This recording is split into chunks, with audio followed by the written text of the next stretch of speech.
बिस्मिल्लाहिर्रहमानिर्रहीम। अस्सलाम वालेकुम। आप देख रहे हैं हालात। मैं हूं सईद चौधरी। अपोजिशन ने इमरान खान की हुकूमत गिराने के लिए जो स्ट्रेटजी बनाई थी उसको फाइनल कर लिया गया है और मौलाना फजल रहमान साहब जो पीडीएम के सरबराह हैं उन्होंने ऐलान किया, इस्लामाबाद में गैर रस्मी गुफ्तगू की है सहाफ़ियों के साथ और उन्होंने कहा कि 2-3 दिन जो आइंदा 2-3 दिन हैं 48 घंटे 72 घंटे वो बड़े अहम हैं और कौम किसी वक्त भी खुशखबरी सुनेगी। और दूसरा उनकी जो राब्ते हैं जरदारी साहब से और नवाज शरीफ साहब से, और फिर वो कहते हैं कि हमारे इत्तेहादी जो हैं हुकूमत के उनके साथ भी राब्ते हैं। अगरचे मेरे ख्याल में काफ लीग जो है वो उनका किरदार जो है वो उस तरह नहीं रह गया, लेकिन फिर भी वो मौलाना साहब कह रहे हैं जनाब वो भी राब्ते में हैं। और लंदन से जो उनको पैगाम आया है या बात ही हुई है मौलाना साहब की। नवाज शरीफ साहब ने कोई ख़ास मैंडेट मौलाना साहब को दिया है कि जनाब आप ये कर लें फैसला, यानी नवाज शरीफ ने मौलाना फजल रहमान साहब को कोई अहम फैसला करने का इख्तियार दे दिया है और ख़ुद उसमें अदम दिलचस्पी का इजहार किया है। और दूसरी तरफ खान साहब जो हैं उन्होंने जो बादशाह सलामत बन गए हैं, उन्होंने कहा जनाब एक मीटिंग हुई है खुफिया और वहाँ उन्होंने ये कहा है कि ख़जाने दे मुँह खोल दो, जो मांगता है जिसको जो तलब करता है उसको अता फरमा दिया जाए।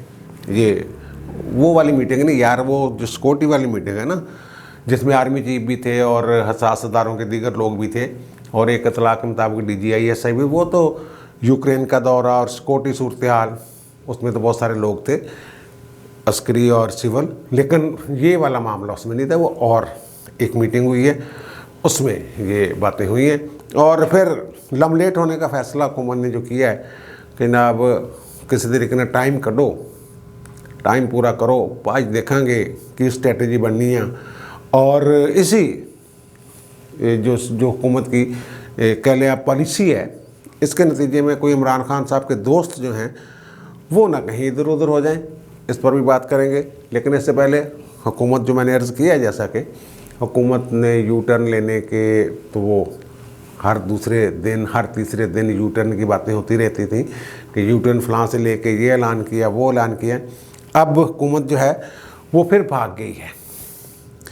वो जो पिका का ऑर्डिनेंस था तरमीमी उससे वो लगता है भाग जाएगी क्योंकि अंदर से बड़ी मज़ाहमत हुई है। अटारनी जनरल ने कहा है, वो जो उनके खालिद मकबूल सिद्दीकी MKM वाले उन्होंने कहा है, बल्कि उस स्पीकर की बुनियाद पे तो उन्होंने कहा था हम सरहद पे खड़े हैं, वो बॉर्डर लाइन पे खड़े हैं हुकूमत के साथ। और फिर परवेज़ इलाही साहब, अब ये परवेज़ इलाही साहब को खुश करने के चक्रों में पड़े हुए हैं। आज राब्ता हुआ फवाद चौधरी का पिछले व्लॉग में मैंने जिक्र किया था और उन्होंने अपने तहफ़्फ़ुज़ात का इज़हार किया।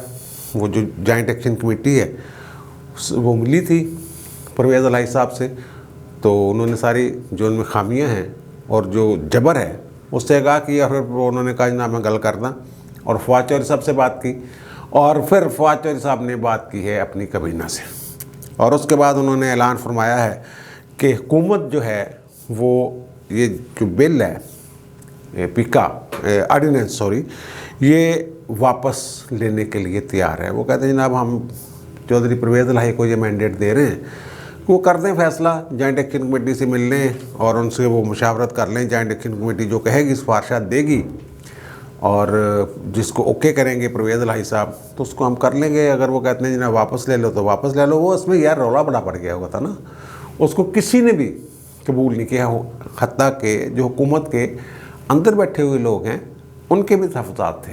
अटारनी जनरल साहब ने खुद खुल के उसको ड्रैकोनियन लॉ कह दिया और फिर परवेज़ इलाही इत्तेहादी और MKM इत्तेहादी दोनों ने ये कह दिया कि भाई ये नहीं ठीक नहीं है। बहरहाल वो एक यू टर्न था उनके मुकद्दरों में, तो यू टर्न जो है वो हो गया है। अच्छा, और यू टर्न वाली बात मैं कर रहा हूँ। और फिर शाह महमूद कुरैशी साहब जो जलसों से खिताब फरमाते फिर रहे हैं सिंध में, तो उन्होंने कहा कि बिलावल आए 9 तारीख को मुज़ाकरात कर लेते हैं। एक तरफ बड़के लगा रहे हैं कि जनाब थोड़ा तो होना कुछ नहीं, दूसरी तरफ वो मुज़ाकरात की दावत दे रहे हैं कि आए मुज़ाकरात कर लेते हैं 9 मार्च को आए मुज़ाकरात कर लेते हैं। पता नहीं 9 मार्च तक थे कि होना कि नहीं होना। अब चौधरियों की जो बात मैंने पिछले व्लॉग में की थी कि चौधरी अब गैर रहम हो गए हैं, क्योंकि इन्होंने ख़ास तौर पे परवेज़ इलाही साहब ने अपनी तरफ से जो चालाक बनने की कोशिश की है, वो अपोजिशन वालों ने कहा कि यार ठीक है तुम नहीं आना तो ना आओ, साढ़े को बंदे पूरे ने। उन्होंने कहा इवन शहादत खान अब्बासी जैसे लोग जो कभी उन्होंने तहरीक अदम की बात ही नहीं की थी, उन्होंने कह दिया कि परवेज़ इलाही साहब नहीं आते ना आन यार कि गल आ, साढ़े को बंदे पूरे ने, असी इन छुट लेना इमरान खान। यही कहा है ना उन्होंने, शहादत खान अब्बासी जैसे लोग जो हैं ये कह रहे हैं। और परवेज़ इलाही साहब भी कोई खुल के बात नहीं कर रहे कैसे हुकूमत के नाल खड़े हैं कि नहीं खड़े। इनके पास एक ही रास्ता है, खुल के खड़े हो जाएं अपोजिशन के साथ। में भी वो सोच भी रहे हो, जो शजात वाली जो पॉलिसी है उसको इख्तियार करने की ज़रूरत थी। परवेज़ इलाही साहब थोड़े तेज़ चले गए हैं। और फिर खालिद मकबूल सिद्दीकी साहब ने भी कहा कि हम जनाब कौम हम तो पाकिस्तान के साथ खड़े हैं, हुकूमत के नाल नहीं खड़े खुड़े असी MKM वाले जो हैं। बहरहाल वो कह रहे हैं कि हमें जनाब आप अतादियों की ज़रूरत नहीं है, हमने वो सारा कुछ जमात तफरीक़ें जो हैं वो कर ली हैं पूरे। और अगर 48 घंटे बड़े अहम हैं और स्ट्रेटजी हमारी लीगल टीम जो है वो बना रही है कि करना क्या है। वो लीगल टीम में कुछ हमारे जानने वाले लोग भी हैं।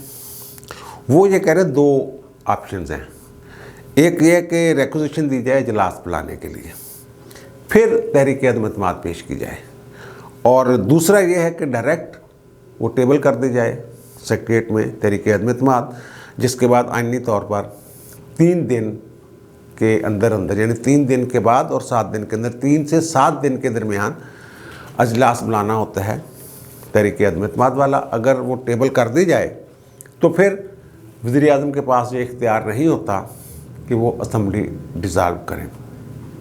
अब वहाँ मसला ये है कि लीगल टीम जो है वो ना सिर्फ कि कानूनी और आइनी निकात का मामला देख रही है, वो ये भी देख रही है कि सियासी तौर पर हमें किस में फ़ायदा है। वो ये कह रहे हैं कि अगर रिक्वेजिशन दे दें अजलास बुलाने की, एक तजवीज़ है वहाँ पे ज़ेरे गौर, तो फिर खान साहब घबरा के हो सकता है असम्बलियाँ खुद ही तोड़ दें। नई हुकूमत बनाने की वो जो एक नया झंझट वो शुरू होना है, उससे हमारी जान छूट जाए और वो खुद ही असम्बलियाँ डिज़ाल्व कर दें घबरा के कि ना खेलना ना खेलन देना। और दूसरी बात जो ये है कि अगर अदम एतमाद आती है तो फिर भी जो स्पीकर हैं वो इनकार नहीं कर सकते, वो पाबंद हैं आइनी तौर पर। ये मुख्तलिफ जो इश्यूज़ हैं वो वहाँ डिस्कस हो रहे हैं, देखे जा रहे हैं कि अगर मुंतखब नहीं, नया वज़ीर आज़म नहीं देते, हम नामज़द नहीं करते, अपना बंदा नहीं देते, अगर PTI वाले तहरीक अदम एतमाद के बाद अपना बंदा लाते हैं और ये नहीं देते तो फिर तो मुकाबला मुकाबला भी हो जाएगा। लेकिन उसको 172 वोट लेना उसके लिए ज़रूरी होते हैं एतमाद का वोट लेने के लिए। तो ये कहते हैं फिर तो असम्बलियाँ खुद ही जो हैं वो उसके तहलील की तरफ चली जाती हैं। अच्छा खैर, ये तो उनकी लीगल टीम कह रही है जनाब कि हमारा सारा काम मुकम्मल है, हमें जब हुक्म होगा तो हम वो अपना कार्रवाई जो है वो जो कागजात जो भी जमा करवाने हैं उसके मुताबिक कर लेंगे। वो कहते हैं हमने दोनों ओपिनियन जो हैं वो पेश कर दिए हैं अपने लीडरों को, अब लीडर जाने और वो उनका इकदाम जाने क्या करना है। अच्छा, अब मौलाना फजल रहमान साहब ने जो फरमाया है ना, इसका मैं मौलाना फजल रहमान की इस बात को मैं क्यों अहमियत दे रहा हूँ।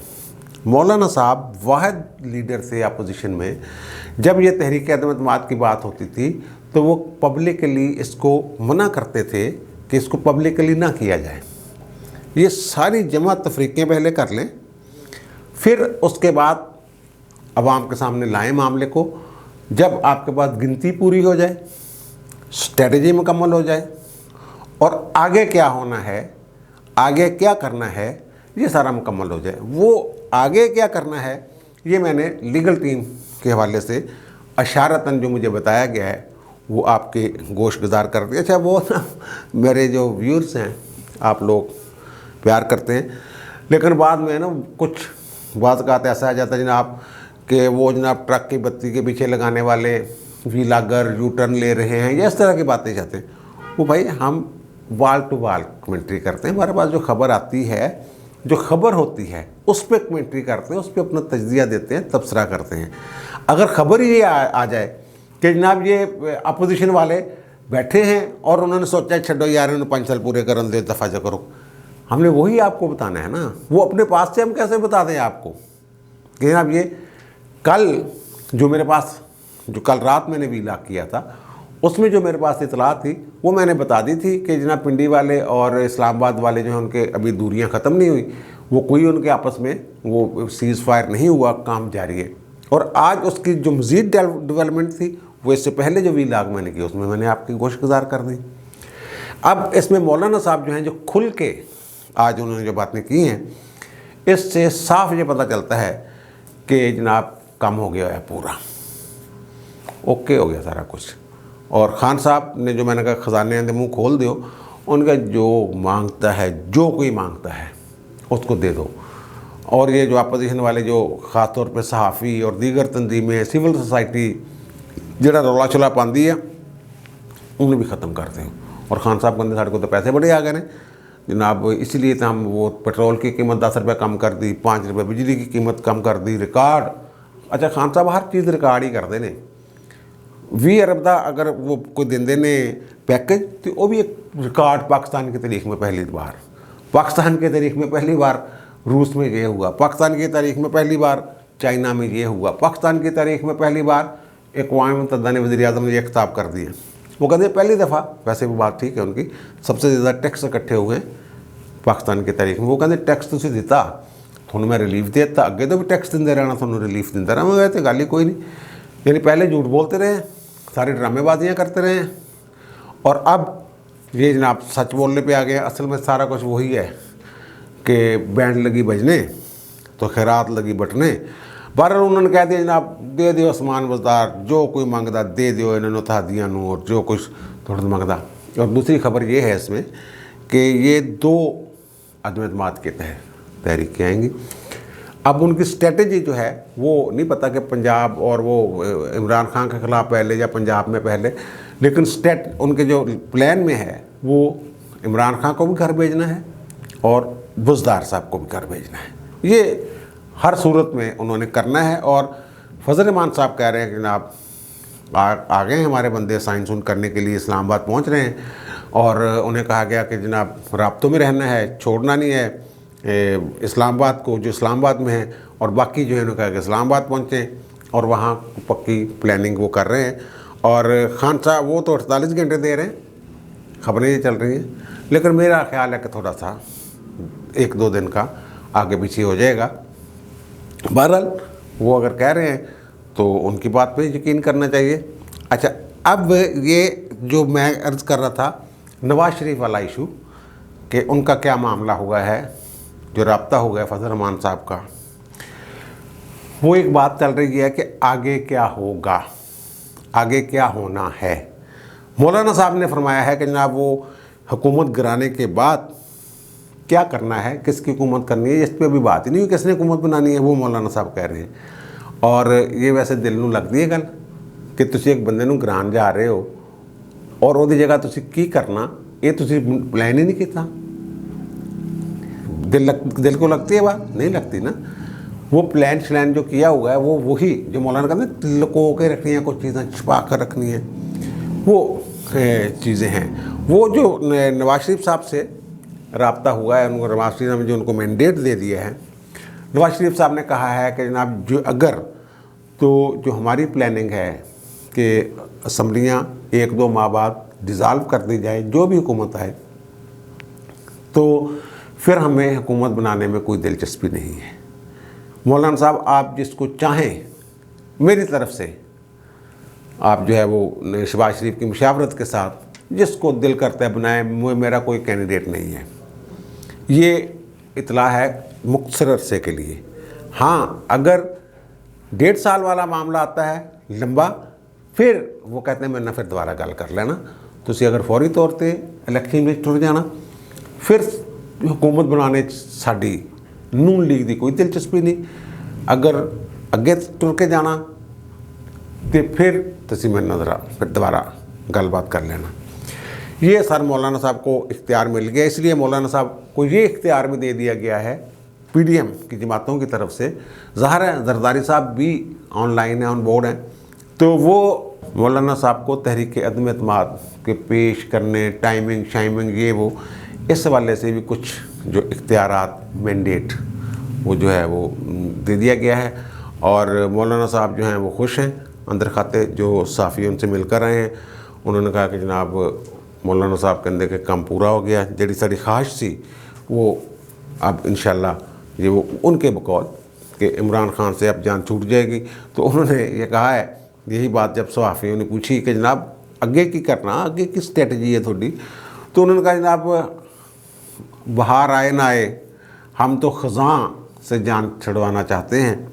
बात वही कि जनाब अगली स्ट्रेटजी जो है वो कहते हैं हम मिलेंगे, फ़ैसला करेंगे, अभी क्या करना है, हुकूमत गिराना पहला अवलीन तरजीह है, उसके बाद क्या करना है ये वो उसका भी हमने फ़ैसला नहीं किया। वो जब बैठेंगे मिलकर तो वो कर लेंगे। और वो एम्पायर कह रहे हैं न्यूट्रल है, और वो कहते हैं हमें एम्पायर की वो ना ज़रूरत नहीं सपोर्ट की।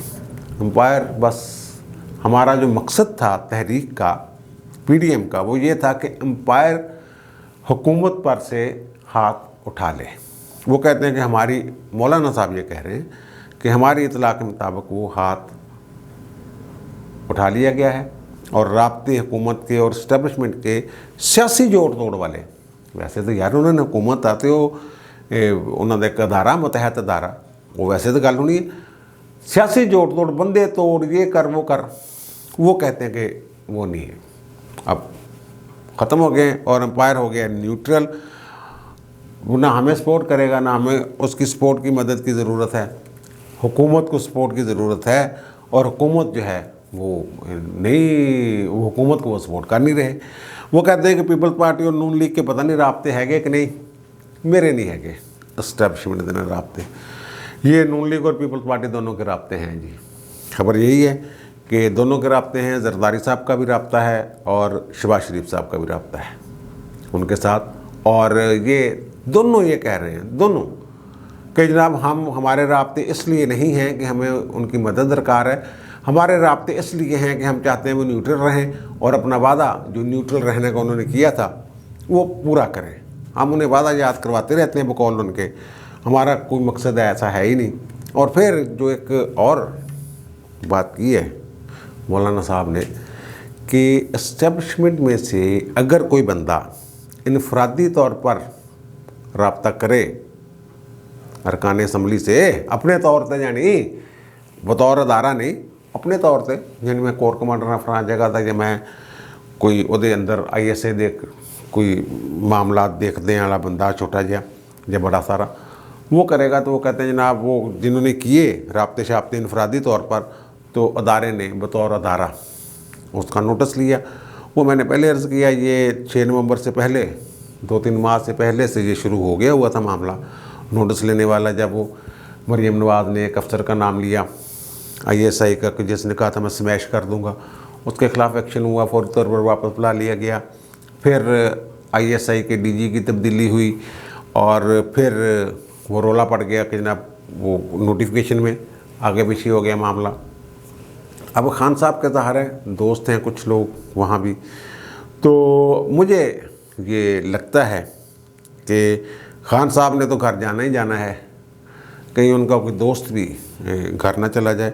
और ये जो है ना कि मैं जनाब नाम ले दूँगा, मैं आर्मी चीफ बदल दूँगा, ऐन मैदान जंग में बदल गया था, ये खान साहब के जो है ना वो परशर जो हैं तो वो एक तरह से कट गए हुए हैं।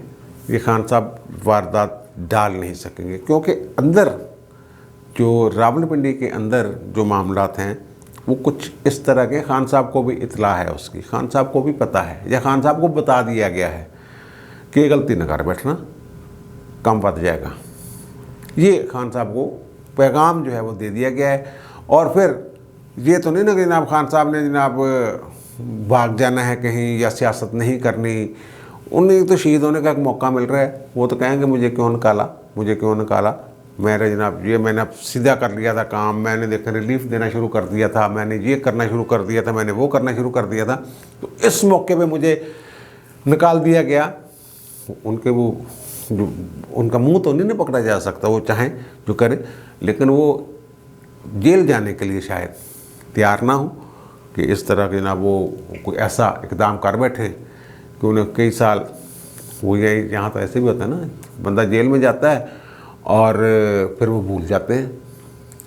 वो मुशर्रफ का जब आया है मेरे ख्याल सदीकुल फारूक साहब कोई माह तक पेश ही नहीं किया गया अदालत ने पूछा वो बंदा कितने दसो की होया इनको कितने रखा केड़े केस, पता क्या कहा था उन्होंने, सारे से भुल गए सी, हम भूल गए थे कि ये बंदा भी हमारे पास है। खान साहब को इन सारी चीज़ों का पता है और खान साहब मेरा नहीं ख्याल कि वो कहते हैं ना बम को लात मारे, लेकिन बहरहाल खान साहब पे ना उनको एतबार है ना खान साहब उन पे एतबार कर रहे हैं। वो बड़ा अंदर गड़बड़ वाला मामला चल रहा है। और चौधरी जो हैं अब भाग कर ही किसी के साथ मिलेंगे या मिलेंगे जो चौधरी परवेज़ इलाही वगैरह, क्योंकि ये बज़ाहिर लग ये रहा है, मुझे ये लग रहा है कि इन्होंने अपना वज़न जो डालने की कोशिश कर रहे हैं इमरान खान के पलड़े में, कुमरात सिरात लेनी होंगी या कुछ और करना होगा। लेकिन अगर ये सियासी तौर पर ज़िंदा रहना चाहते हैं तो फिर ये भाग कर ही या वो उंगली कटा के ही शहीदों में अपना शामिल होंगे। अच्छा, आखिरी बात ये जो मैं मुख्तलिफ वीलाग्स में करता रहा हूँ कि जो अपोजिशन की जमातें हैं ना, ये भी एक दूसरे पे एतबार नहीं कर रहे। ये शायद किसी ने सवाल पूछा होगा मौलाना साहब से, तो मौलाना साहब ने कहा कि अब हम एक दूसरे पर एतमाद कर रहे हैं, यानी अपोजिशन की जमातें अब एक दूसरे पर एतमाद कर रही हैं। तो इस एतमाद साजी में बड़ा किरदार जो है जिसका क्रेडिट है उसको मिलना चाहिए, ये आसफ़ अली ज़रदारी साहब को जाता है। आसफ़ अली ज़रदारी साहब ने ये शहबाज शरीफ को बताया कि हम माजी में जो भी वादे करते रहे हैं वो पूरा करने की पूरी कोशिश करते रहे हैं, और अगर कहीं कोई ख़राबी हुई है तो वो टेक्निकल नुकात पे हमारा और आपका इख्तिलाफ हुआ है। हम भी उसी मंजिल पे पहुंचना चाहते थे मिसाक़ जमहूरियत के हवाले से, और आप भी वहीं पहुंचना चाहते थे, लेकिन हम कुछ और रास्ता इख्तियार करना चाहते थे, आप कुछ और रास्ता इख्तियार करना चाहते थे।